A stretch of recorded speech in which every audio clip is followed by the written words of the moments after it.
Draw with grid. Children, do you know who a soldier is? He stays at the border and protects us from the enemies. We should all respect them.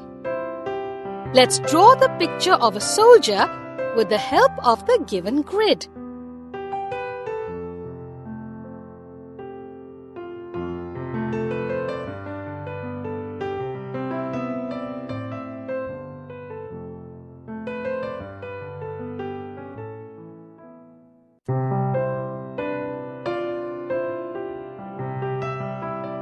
Color it with watercolors.